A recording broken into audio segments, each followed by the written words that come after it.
all tired. Was that a long journey? I'm going to take a little bit of time to just wrap up, see if there are any additional questions, see if you have any feedback other than maybe making the group smaller. That might facilitate doing this again. Any additional things like that. So, Eric, last words? Yes, great. I'm so glad that you guys had a chance to tour the department. But I want to do a special introduction. Charlie Beckham. He started with Mayor Coleman Young. Everybody. He's my boss. He's the group director for the Department of Neighborhood. So Charlie, go ahead and so just a little background. This group the tour was set up by Kimberly Faison and Helen Broughton. And Helen did a good job, right? What just happened with graduation? So basically, the Prosper Us Detroit program is a program that is neighborhood based. We provide entrepreneurial training, technical assistance, and microlending. We're specifically designed to work with low to moderate income, minority, and immigrant communities.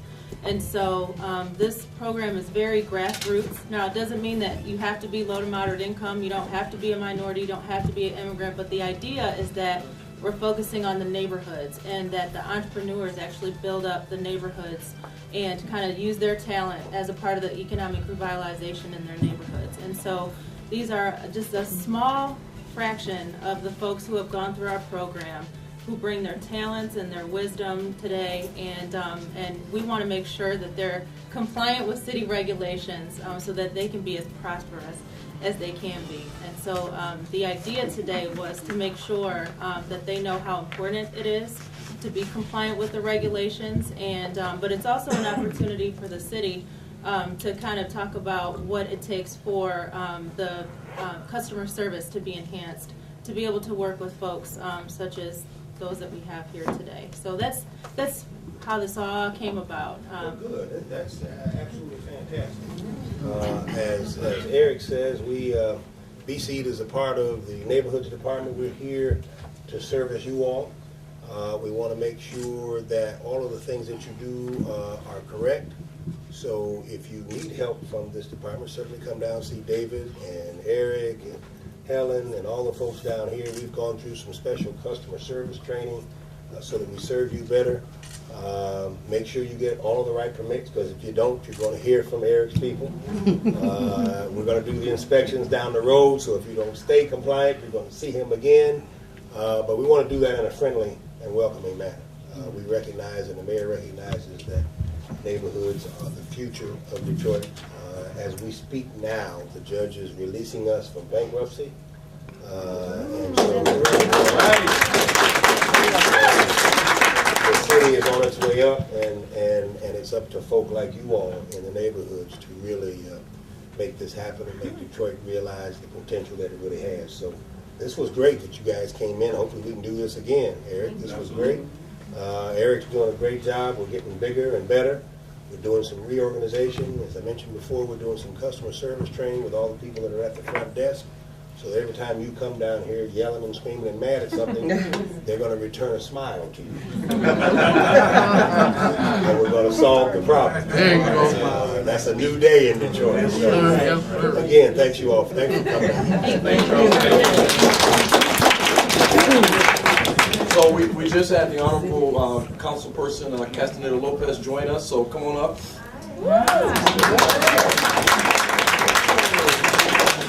Hi everyone, I'm so sorry I was supposed to be there at 1 o'clock, but I missed that appointment.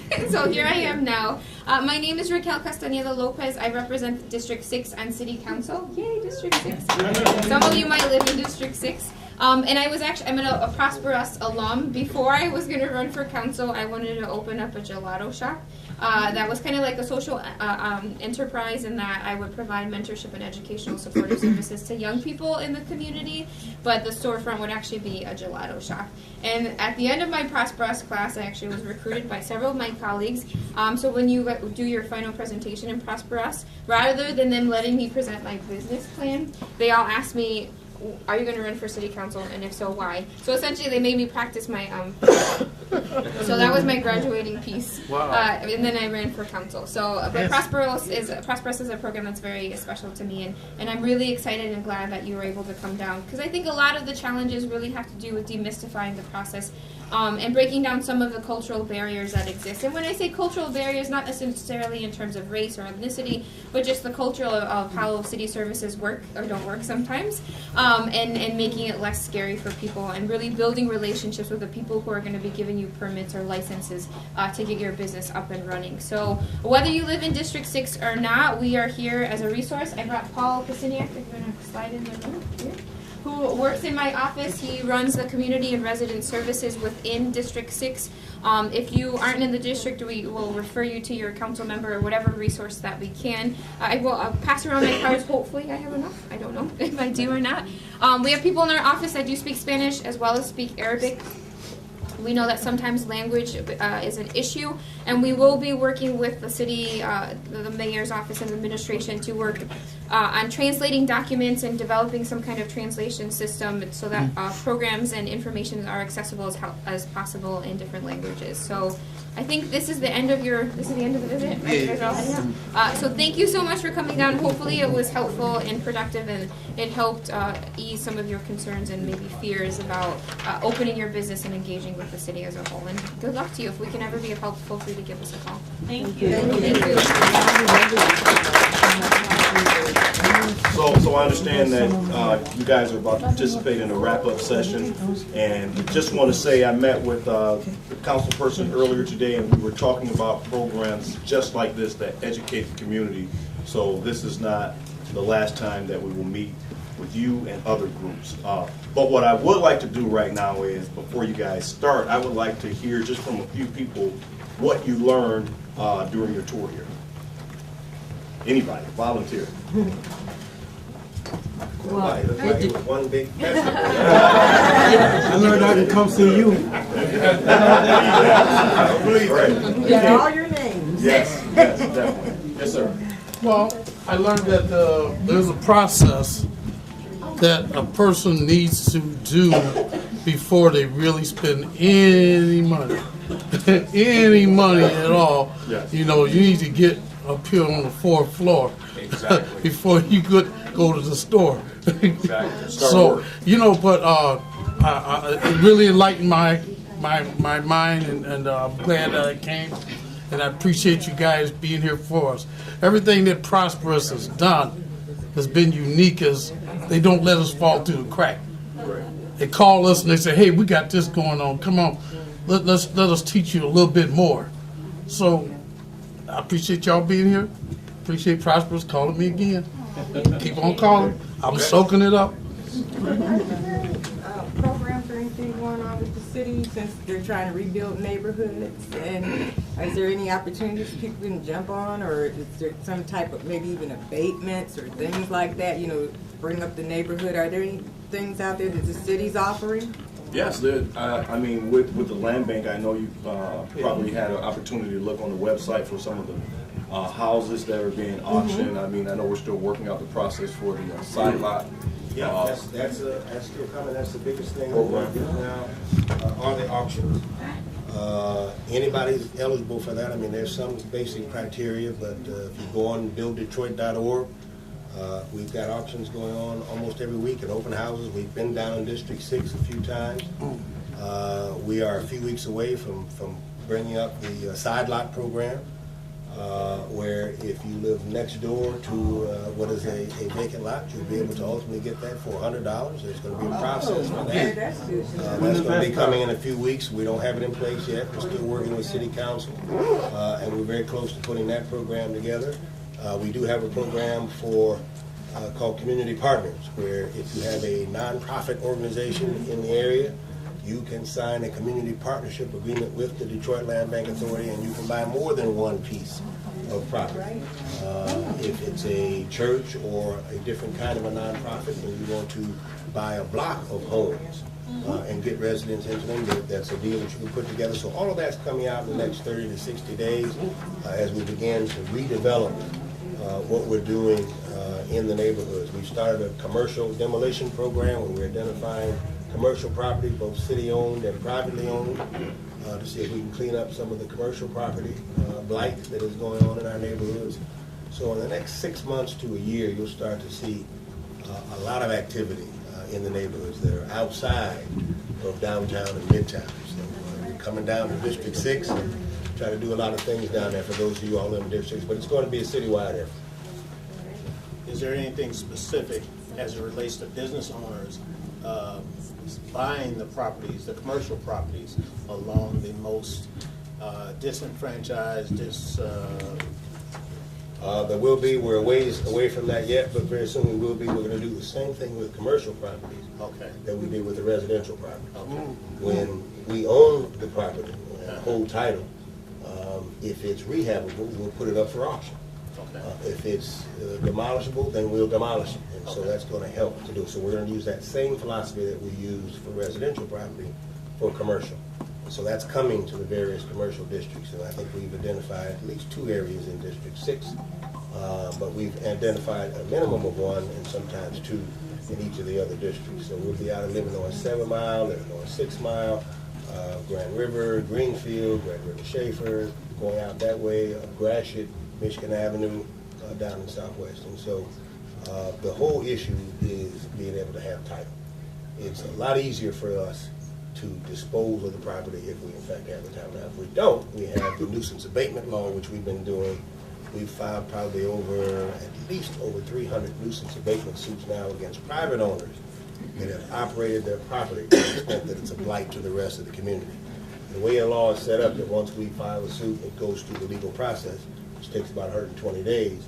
If you don't bring it up to code, the title automatically transfers to the city. So that's been a very successful effort for us residentially. They're going to do the same thing. And one more thing, excuse me. Are there any incubator systems that you know of within the commercial retail district that may be a means for us to occupy as a business? I don't know of any offhand as yet, but I'm sure some will be developed in the very near future. I know Dan Gilbert's done a lot of that in the downtown area. I mean, in the neighborhood, yeah. We don't have any that way yet, but we're coming. Okay. It's coming. Can I ask a point of clarification? When you're talking about incubators, what kind of incubators and what kind of business? Meaning that a place for a business to be housed at a reduced rate, preferably, but at the same time, a means to establish a district where there wasn't one before, or enhance the one that's presently there. You mean like a cooperative workspace, like Absolutely. Pony Rent? Absolutely. Right, and that's exactly what I'm thinking about. But also provides the auxiliary services that are necessary for a business to flourish as well. Yeah. So I just want to highlight 2 of the things that Prosperous has been doing that you both mentioned. I wanted to make sure Director Beckham and the Land Bank knew that Prosperous had been working with Michigan Community Resources to do some in-depth commercial neighborhood strip studies about property and viability, and hopefully that can be used as you're Absolutely. targeting your districts. And either Jill or the folks at Michigan Community Resources, I just said Jill, I meant Kim or Jill, Kim and Prosperous, Jill at Jill over there, at right? Michigan Community Resources could help you with that. And then to Ken's point, I mean, that's very much a conference. There's a lot of shared back office space that various Prosperous community partners are developing. And this notion of incubators is one that I know Kim has been thinking about. So. I have a question. If a home is open dwelling on your block and you want to purchase it, and the city now has it, do we have to wait for it to go up to auction, or can we make an offer and purchase? Well, that's a good question. I mean, if it's open and vacant, Eric's people have probably already dealt with it one way or another, and it might be on the dangerous buildings list. The next step then is to determine who holds title. If the land bank holds title, you can call the land bank directly and try to orchestrate a deal. Otherwise, it'll go into the auction process. If it is demolishable, then it goes on the demolished building list. You have a number for the land? We'll put you in contact with Helen will provide. We'll give you those. Okay, thank you. And you can always go on the website. I have a question here. Mr. Beckham, in relationship to the Detroit Land Bank Authority, are you doing any collaborative type work with the community land trust coalitions that exist in Detroit? any kind of connection with that? I'm not sure the specifics when you say community land trust, but the Land Bank Authority is working along with our district managers in each of the districts with all the community groups that are there. The partnership agreements is the biggest piece that we're doing.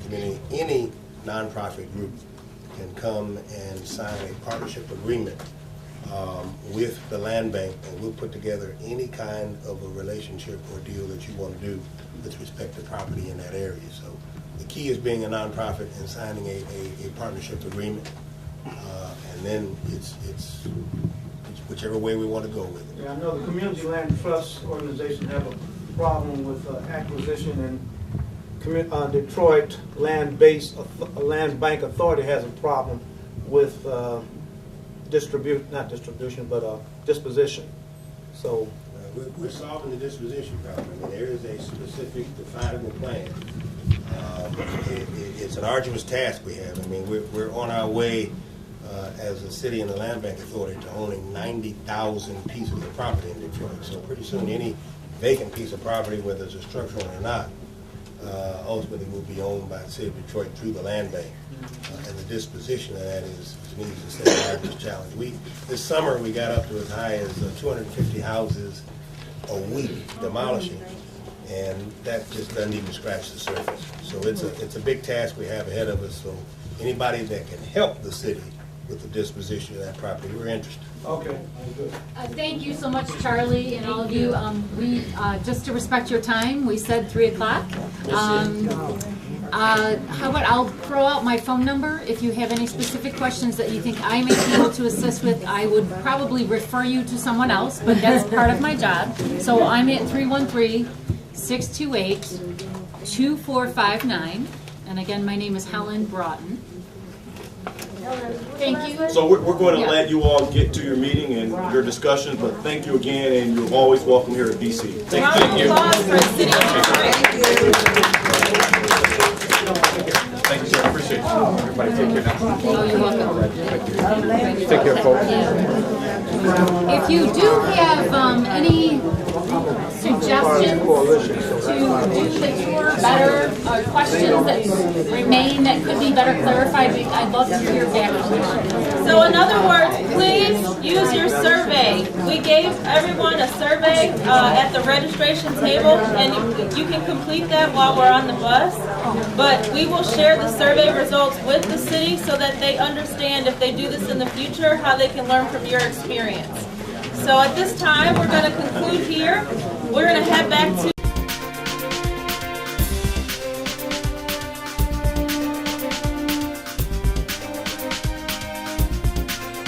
I am Harriet Brown, Chef B of Sisters on the Roll Mobile Cafe and Catering. I am a Prosperous graduate, and I think this trip was awesome. It was informative, and I'm looking forward to moving forward in the business process. My name is Rashawn Westone. My name of my business is Detroit Improvement Project. I'm on a tour. I love this tour. It was more in depth, giving us more information and details of how the proper way of starting and containing a business here in this city of Detroit. And I think that people should not be scared to work with the city to operate and rebirth, to bring the rebirth of our city back together. And I hope that everyone enjoyed this tour that we had with Prosper Us, and it was great, and I hope to see everybody doing prosper things. What should I say first? My name? Okay. My name is Mahalia Arthur Williams, and I am part of the Kid Network Daycare. The tour was fantastic. We enjoyed ourselves. We learned a lot of resources. It was very successful. My name is Joe Mo King. I'm the founder, event planner for Ning Society events. We host large-scale events for a mature and refined Detroit crowd. And we had a bus tour today, and it was great. We got to see how the mechanics work in terms of building and safety and business licensing. It was a great experience, and kudos to Prosperous Detroit. Thank you. Andre Ford, affectionately known as Coffee King, and we had a great time today. Again, Prosperous One always giving us a lot of information and a lot of things that are going to help us in business as entrepreneurs. Again, we're just leaving the downtown City Hall, and we hit the building, safety, demolition, found out about the land banks, regulations, licensing. I mean, all the things that we as business owners is going to need. We like to pass that information along to others that are in business, again, to save them a lot of money, time, and hassle down the line. So again, Prosperous Detroit has done a great job, and I'm just loving it, and will continue. So you'll see Kingdom Designs flourishing in the future.